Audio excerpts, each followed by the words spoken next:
नमस्कार। आज की सबसे बड़ी खबर, बाजार ऊपर उड़ रहा है लेकिन निवेशकों का पोर्टफोलियो नीचे क्यों गिर रहा है। स्क्रीन पर हर तरफ हरी चमक है लेकिन आपके निवेश का ग्राफ लाल क्यों है। आइए पूरी तस्वीर आपको साफ साफ समझाते हैं। दोस्तों, आज बाजार का माहौल बिल्कुल उस घर जैसा है जहां बाहर चमकदार लाइटें लगी हों लेकिन अंदर के कमरे अंधेरे पड़े हों।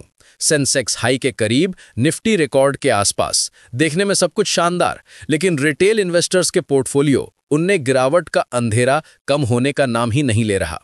असल बात यह है कि भारतीय बाजार इस समय दो अलग अलग ट्रैकों पर भाग रहा है।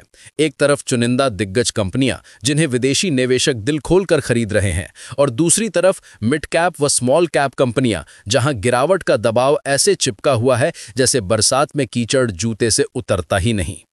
अगर बीएसई 500 को देखें तो तस्वीर और भी डरावनी वाली है। 280 से ज्यादा स्टॉक्स पिछले एक साल से नीचे चल रहे हैं। इनमें से 100 से ज्यादा सीधे बियर जोन में है, यानी 20% से अधिक की गिरावट। यानी इंडेक्स ऊपर है लेकिन बाजार का आधा हिस्सा अभी भी नीचे फंसा हुआ है।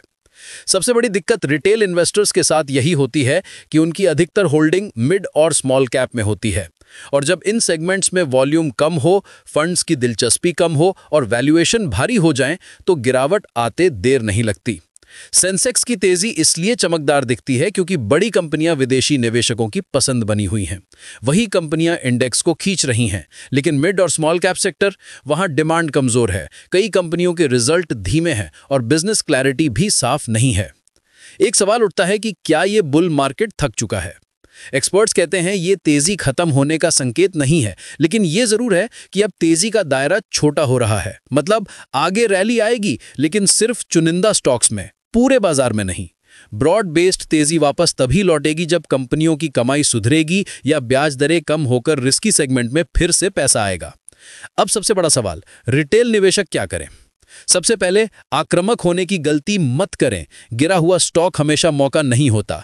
मजबूत कमाई, कम कर्ज और साफ भविष्य वाली कंपनियों को प्राथमिकता दें। अच्छे स्टॉक्स में धीरे धीरे खरीदारी करें, लेकिन हर गिरावट में कूदने से बचें। अगर आपके पास पहले से मिड और स्मॉल कैप हैं तो घबराने की जरूरत नहीं, लेकिन नए निवेश में सावधानी रखें।